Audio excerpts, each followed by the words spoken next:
हमारी ये संगठनात्मक बैठक है और ये हर 2 महीने के अंदर हमारी बैठक होती है और भारतीय जनता पार्टी की बैठक है वो संगठनात्मक दृष्टि से आज बैठक रखी गई है। और ये ज़रूर है कि पंचायती राज चुनाव के बाद में पहली बैठक है, तो जो जीतने वाले प्रत्याशी हैं उनका हम स्वागत और सम्मान करेंगे और निश्चित रूप से जो आने वाले समय के अंदर हम संगठनात्मक दृष्टि से और क्षेत्र के विकास की दृष्टि से जो जीते हुए प्रत्याशी हैं उनको किस तरह से क्षेत्र में काम करके और जनता से जो वादे किए उनके अनुसार वो काम कर सके, इस दृष्टि से आज की बैठक रखी गई है। सर, पंचायती राज चुनाव में 18 पर थे आरएलपी आपके साथ, जो पहले केंद्र में सहयोगी थी, उनका सहयोग भी नहीं मिल पाया और ये स्थिति बन गई कि आप जिला प्रमुख बनाने का इतिहास के दावे कर रहे थे, वो इतिहास के दावे कांग्रेस ने फेल कर दी। ऐसा है कि मैं बाड़मेर की और जैसलमेर की जनता को बहुत बहुत धन्यवाद देना चाहूँगा कि उन्होंने भारतीय जनता पार्टी के पक्ष में मतदान किया और पहली बार यहाँ पर बाड़मेर के अंदर 18 सीटें आई है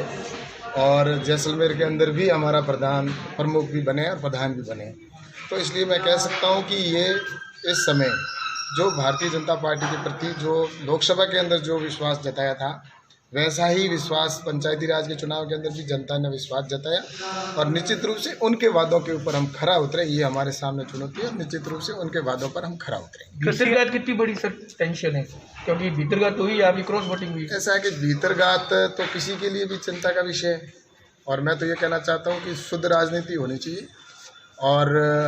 जिसके अंदर जैसा कि जो आज बाड़मेर ज़िले के अंदर जिस तरह पंचायती राज के चुनाव हुए, तो उसके अंदर ये एक शुद्ध राजनीति के लिए और भविष्य के लिए मैं तो सोचता हूँ किसी भी पार्टी का व्यक्ति हो तो उनको जिस जनता ने बहुत उम्मीद के साथ में उसको जीता कर भेजते हैं और भेजने के बाद में जिस पार्टी से उसके साथ में उसको रहना चाहिए, लेकिन उसके बावजूद भी जिस तरह की राजनीति हो रही है तो मैं सोचता हूँ ये आने वाले समय के लिए राजनीतिक दृष्टि से मैं सोचता हूँ कि ये एक गलत दिशा में जाता है, क्योंकि जनता की उनके ऊपर बहुत बड़ा विश्वास होता है। अब मैं सोचता हूँ, लेकिन ये ज़रूर है कि हम बाड़मेर की जनता ने तो भारतीय जनता पार्टी में मतदान किया है, तो उनका मैं बहुत बहुत धन्यवाद। आपकी पार्टी के नेता और पूर्व सांसद कर्नल सोनाराम चौधरी ने सीधे तौर पर आपको इसका जिम्मेदार ठहराया और ये कहा कि लड़ती सेना है लेकिन जो कमांडर होता है वो हार जीत का उसके ऊपर लगता है। ऐसा है कि भारतीय जनता पार्टी के अंदर कोई एक नेता नहीं होता और एक व्यक्ति के ऊपर ये भारतीय जनता पार्टी नहीं चलती है। भारतीय जनता पार्टी एक परिवार है और जो हमारे यहाँ पर निर्णय होते हैं वो परिवार के रूप में सबके सामूहिक निर्णय होते हैं। तो इसलिए भारतीय जनता पार्टी के सामूहिक निर्णय के आधार पर ही सभी जो टिकटों का वितरण हुआ था और उसके आधार पर ही जनता ने भी उनको विश्वास दिया था। तो मैं सोचता हूँ कि ये जो जिनकी सोच है वो दूसरे संगठनों की सोच हो सकती है,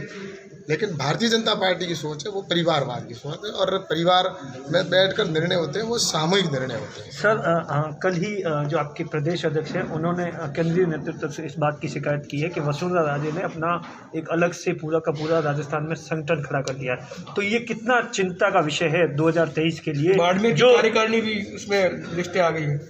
ऐसा है कि वहाँ क्या वार्ता हुई क्या नहीं हुई वो मैं नहीं जानता, क्योंकि ये संगठनात्मक बैठक होती रहती है और निश्चित रूप से वहाँ जो वार्ता हुई होगी उसके अंदर राजस्थान के विषय को लेकर और संगठन की दृष्टि से चर्चा हुई होगी और मुझे ऐसा नहीं लगता जो आपके ये बात कह रहे हैं कि वहाँ पर ऐसे विषय होंगे, क्योंकि भारतीय जनता पार्टी मैंने कहा ना ये तो बैठकों का दौर निरंतर चलता है और उसी के तहत निश्चित रूप से वार्ता हुई है और ये सोचता हूँ कि हम तो यही चाहते हैं कि आने वाले समय में जिस तरह से राजस्थान के अंदर जो सरकार है वो भ्रष्टाचार में डूबी हुई है और यहाँ पर जैसे युवाओं से वादे किए थे वो उन्होंने पूरे नहीं किए, 30-35 रुपये बेरोजगारी भत्ता देंगे और किसानों का संपूर्ण कर्जा माफ़ करेंगे। तो इन सारे विषयों को लेकर राजस्थान की सरकार है वो कटघरे के अंदर है और आज इसी विषय के लेकर वहाँ पर जो वार्ता हुई है, तो निश्चित रूप से मैं तो ये कह सकता हूँ कि राजस्थान के अंदर आज जो स्थिति बनी हुई है उसके अंदर मुझे ये लगता है कि राजस्थान में अशोक जी गहलोत की सरकार है वो पूर्ण रूप से फेल हो चुकी है और इसलिए आने वाले समय के अंदर मैं तो ये कह सकता हूँ कि राजस्थान की जनता ने इनको नकार दिया है और भारतीय जनता पार्टी की सरकार बनेगी। इस दृष्टि से आने वाले समय के लेकर भारतीय जनता पार्टी की चर्चा नहीं भाजपा और केंद्र सरकार दोनों के गले की फांस बन गया है। गतिरोध टूट नहीं रहा, मीटिंग हो रही है। ऐसा है कि हम तो पूर्ण रूप से आशावान हैं और पूर्ण विश्वास है कि जो अगली बैठक होगी उसके अंदर एक समाधान अवश्य निकलेगा और ये गतिरोध दूर होगा और इसके लिए 2 कदम आगे बढ़कर किसानों को भी वार्ता के लिए आना चाहिए और भारतीय हमारी जो सरकार है भारतीय जनता पार्टी की जिस तरह से मोदी जी की सरकार है, तो निश्चित रूप से इस सरकार का यही सोच है कि आने वाले टाइम के अंदर इस गतिरोध को हम दूर करें। कानून और वापस जो लेंगे या उनके नहीं लेंगे मुद्दे सर? कानून वापस लेंगे या जो नहीं लेंगे? उनके मुद्दे हैं किसान यूनियन के, जो शुरू के अंदर जो मुद्दे थे उन मुद्दों से वो थोड़ा भटक गए हैं। आपने कितनी और मीटिंगों से हिस्सा लिया? ऐसा है, मेरा ये कहना है कि हमारी लगातार मीटिंग होती है और हम निरंतर उनके संपर्क में रहते हैं और हमारी वार्ता होती है, और उसके आधार पर ही जो आज निर्णय हुआ है या जो आने वाले जो बैठक होगी उसके अंदर भी मैं तो यही कहता हूँ कि हम तो समाधान की ओर जाएंगे। और तोमर साहब ने सर साफ कह दिया कि किसी बिलों को वापस नहीं लिया जाएगा, क्योंकि बाकी किसानों की जिस तरीके से जो साफ कर दिया कि ये समर्थन मिल रहा है। ऐसा है कि हम तो पूर्ण आशावान हैं और बिल वापसी का विषय है, तो निश्चित रूप से मैं कह सकता हूँ कि बिल वापसी अभी कोई हल नहीं है, क्योंकि